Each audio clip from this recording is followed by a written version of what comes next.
Welcome to Tech Startup Shall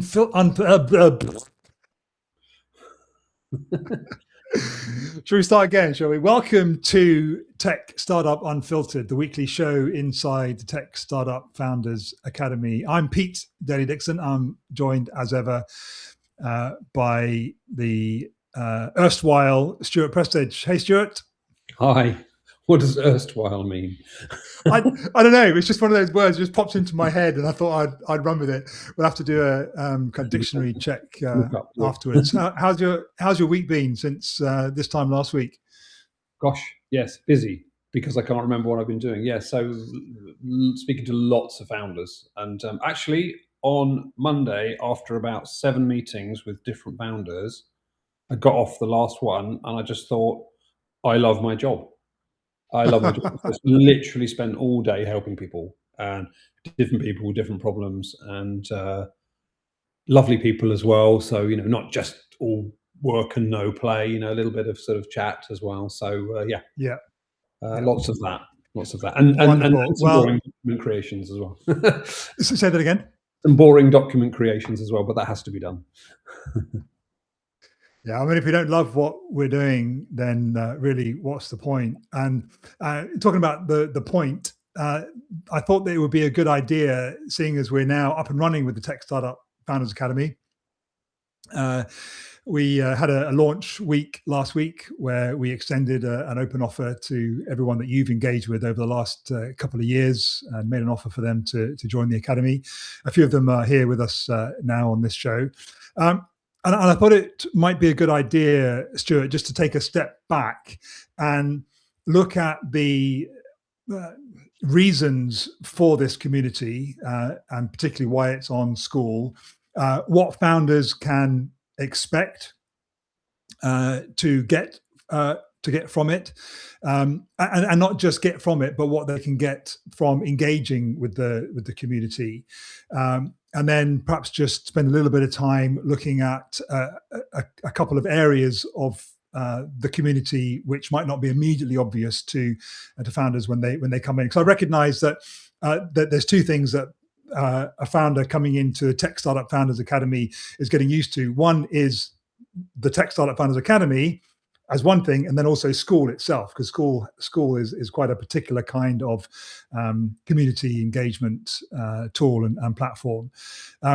So just like in that kind of high level perspective, how would you describe the ideal outcome, if you like, of a founder deciding to join the Tech Startup Founders Academy? What can they expect to achieve, I suppose? Yeah, so it's there are two sides to it. There's the practical side, which I'll dive into in a sec, and then there's the kind of mindset, the personal side. And on that side, the main things I think people will get out of the community is the confidence that they need to make the decisions and do the tasks they need, and clarity on what to do. That's kind of available for everybody. And then that allows you to engage with the community more, I think, because the more confidence you've got, the more likely you are to answer someone else's questions, which helps them, and that's great. Founders helping founders, because we're all on a journey together. And being in that community gives you that confidence and clarity to do that. So it's kind of like a positive spiral, a reinforcing circle kind of thing. So that's on the mindset side, and everybody will get that. It should get that, and not just from me, but from all members. And you're not alone. We're not in this alone. I say this a lot. We're not in this alone. There are lots of founders who are new and not sure what to do and how to do it, and etc. And then the practical side. So the standard level is really helping you to see what you have to do as a founder. So the step, there's a best practice process that fits almost every situation. Kind of needs a bit of tailoring sometimes, but that's the what to do, and we give that to founders in the form of the checklist. for standard level, but for the premium level, we also go deep into the how to do each of the steps. So there's a lot of materials, a lot of resources and tools, and time with me and other founders, kind of on a more intimate basis of diving into how to do these things. Even some founders bring along, they might bring along a business plan to a weekly clinic, and we'll dive into, okay, how do you best do this, for example, but in a way that helps everyone who's watching. So answer your Yeah. question. Yeah, it does, absolutely. And just on that, I'm going to share my screen now because it might not be obvious to founders. I actually was looking on the mobile app the other day. I've made the settings to make it appear here. I'm not sure that it appears on the mobile app. So the checklist that Stuart was talking about there is here, available for all members of the Tech Startup Founders Academy, the software startup checklist. And this is what it looks like. Do you want to just take a couple of minutes just to talk us through this, Stuart? Yeah, sure. You're not sharing a screen, so I'll do it from memory. Okay, let me try again. But If I knew how this worked, that'd be dangerous. But yeah, so if you go to company setup, this isn't strictly in order. This, as I mentioned earlier, you can tailor this to meet your needs, and some things can be done in parallel. But if you're setting up a startup, there are some practical things to be done. Setting up a business and getting legal advice and various bits like that. A lot of this is self-explanatory, obviously. One of the things I want to call out here is investment tax relief. If you're in the UK, then you should almost, if you're trying to get investment, that is, you should almost certainly register for SCIS, possibly EIS. But you can't do that until you're ready, until you've got your pitch deck and your business plan and go-to-market strategy, all that kind of stuff. So that can kind of be delayed.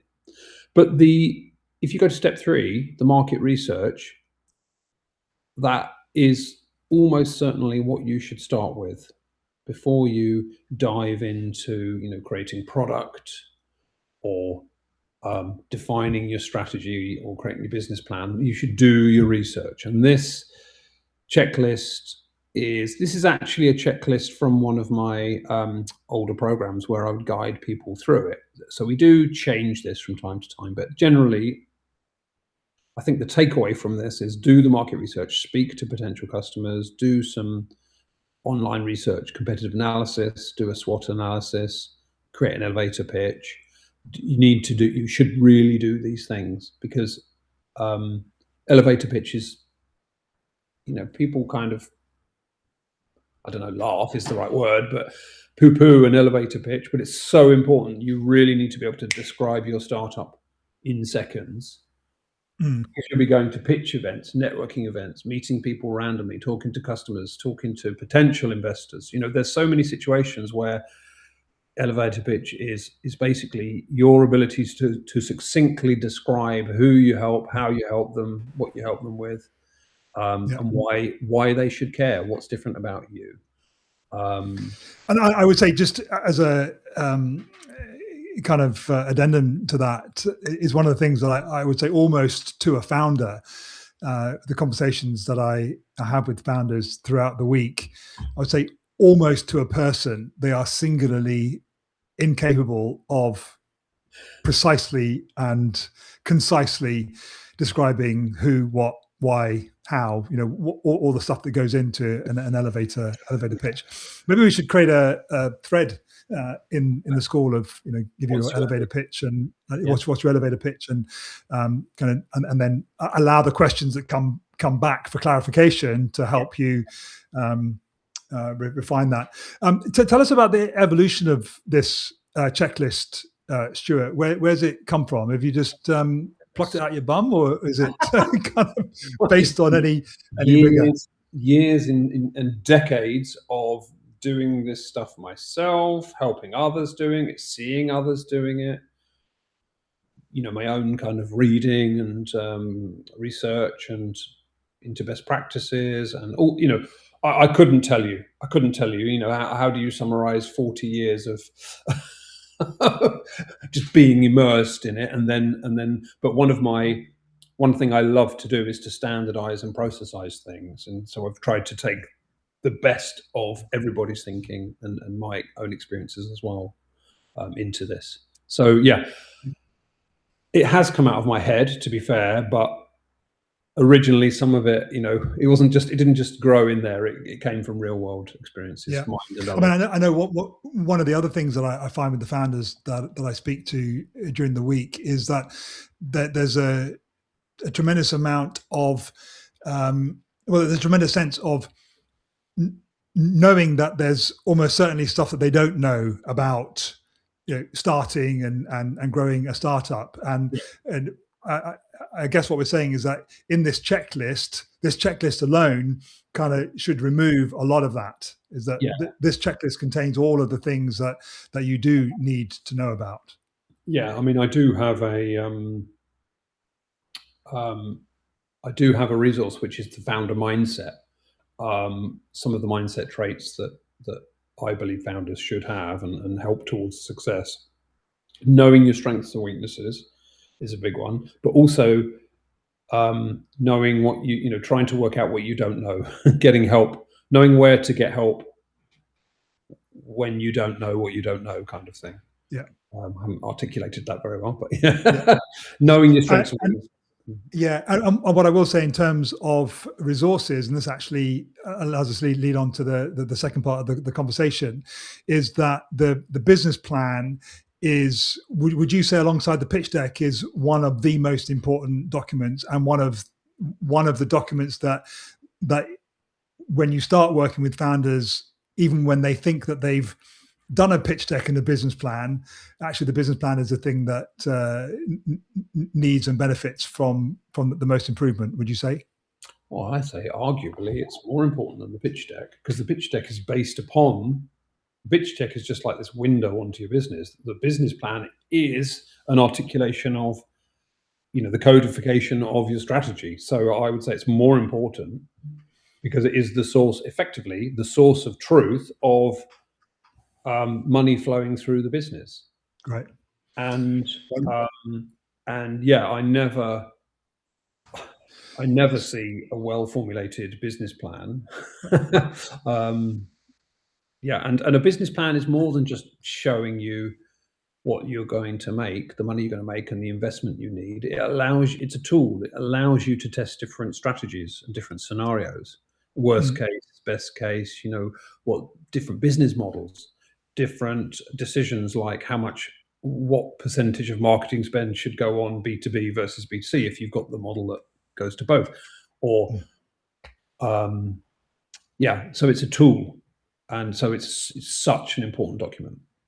So if you've got a brilliant pitch deck and a great pitch and a great story without a rigorous business plan, I guess you'll find yourself in the situation of that founder that you were talking to me about just earlier today. Do you want to share that story? Yeah, can do.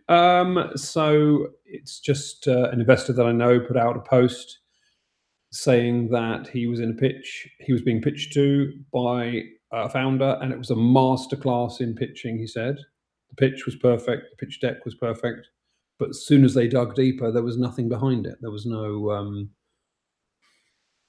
strategy, no documentation of that strategy, no business plan, to speak of. This is from my memory, but the takeaway is the engine, what goes under the hood, is more important than the pitch deck, which is just the shiny exterior, the shiny. And then and like you said, the pitch deck is almost like a window, a particular window framing the business plan and the other materials. So just on that, you said that you very rarely see a well-formed business plan. I guess the good news is for the founders in the Tech Startup Founders Academy is that your business plan template is in level 3 and is available as a Google Sheet. So really, any founder coming into the Tech Startup Founders Academy the ideal should be to get to level 3 as quickly as possible, because then you'll be able to download this and start to construct. You've probably got the information to hand in different places, but this spreadsheet, I've seen it, and it is a master. It's a masterclass in spreadsheet and in business planning. So that might beg the question: well, how do I get to level 3? Well, in school is a particular kind of community environment, and the way that you ascend the levels in school is by engaging with your community, by posting, and in particular, you get points which equate to increased levels when other people like and comment on your post. So, for example, if you posted your elevator pitch into the community and said, do you get what I'm talking about? What's not clear? How could it be clearer to you? And other founders respond and they ask questions and they like your post, then you're going to get points which are going to increase your ranking. And we're constantly going to be adding and dripping more resources into level 3 and beyond. But if I just show you the classroom, when you join the Tech Startup Founders Academy, your journey starts here, fairly self-explanatory.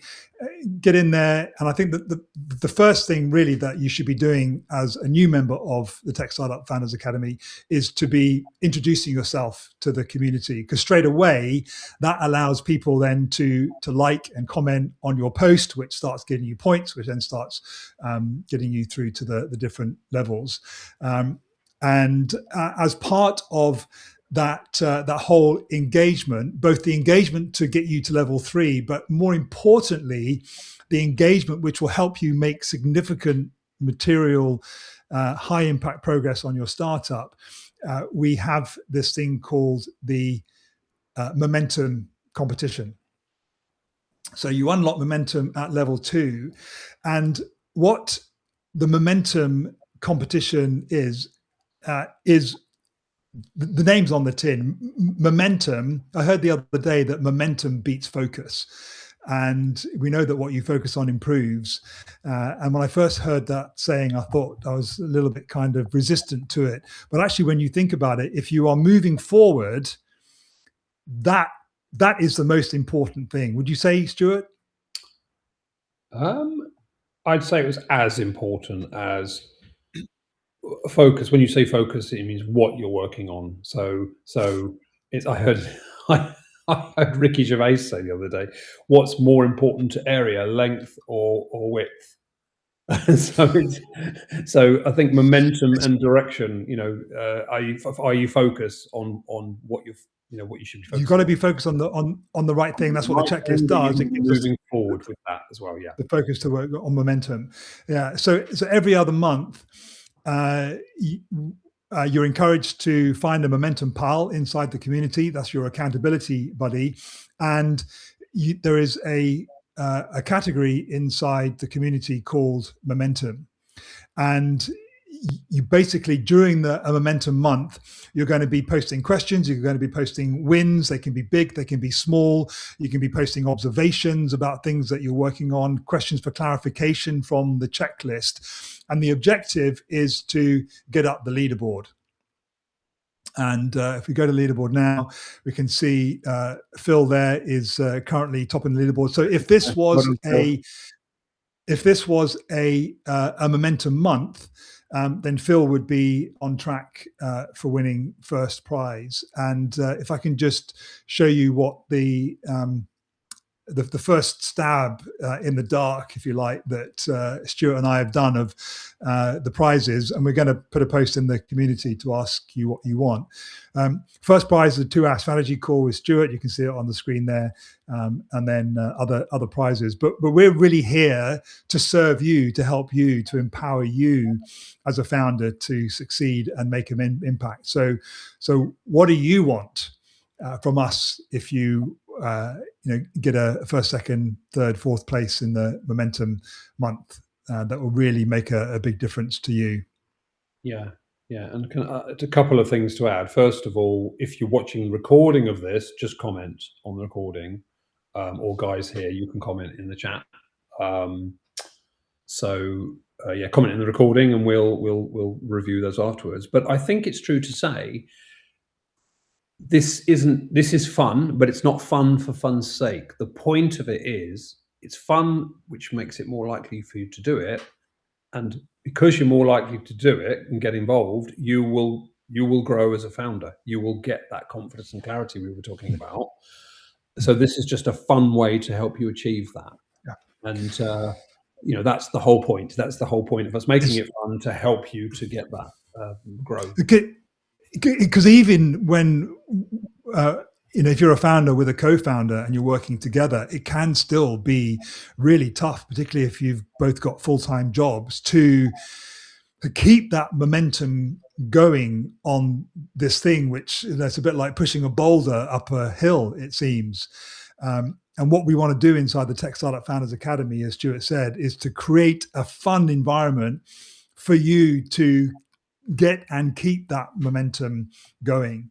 And I would kind of hazard a guess, I would say that if a founder properly engages in the community even if it was just during a momentum month, it would be very difficult for them not to make material, like relevant, efficient progress with their startup, because they'll be working on the right things, because they've got the checklist to refer to, and they'll have been asking questions and celebrating wins as they go.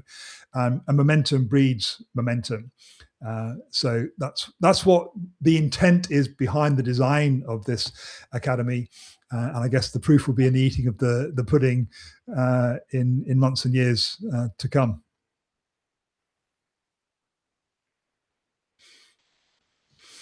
Any last words, Stuart, before we sign off this episode? Gosh.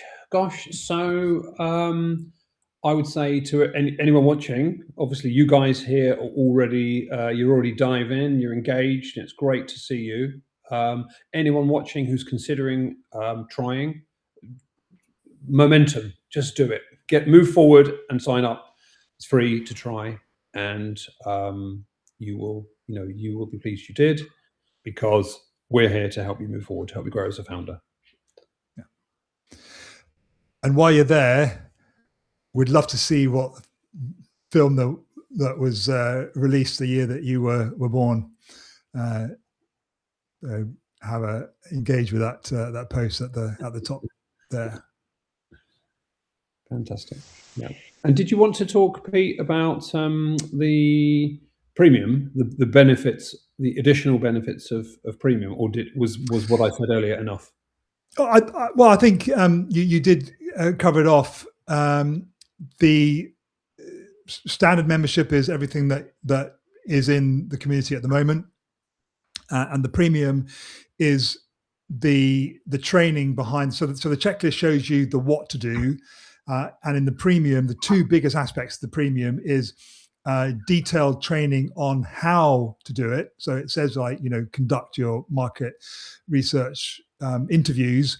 Well, inside premium is detailed training on how to reach out to people to have those market research conversations, and the kind of questions to ask, how to structure your market research interview in the best way.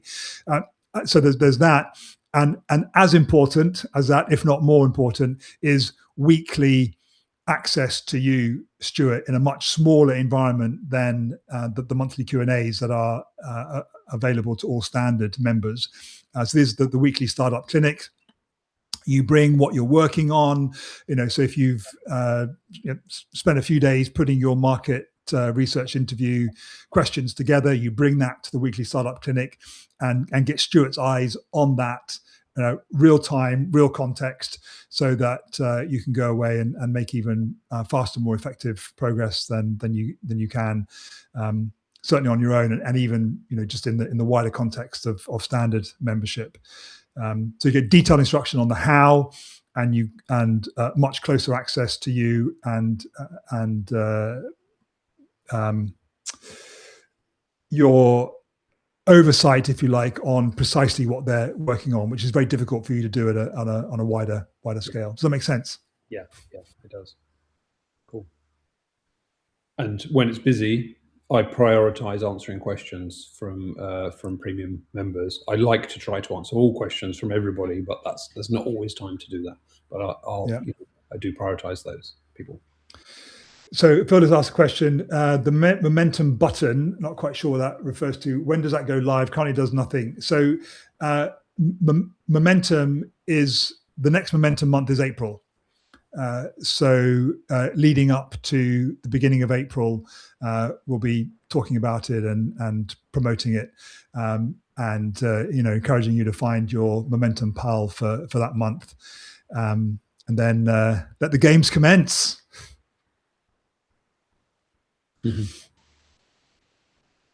Wonderful. Well, that brings us to the end of this episode of Tech Startup Unfiltered. Thank you to everyone who attended live. Thank you to you for watching the recording. And we'll see you inside the Tech Startup Founders Academy on School.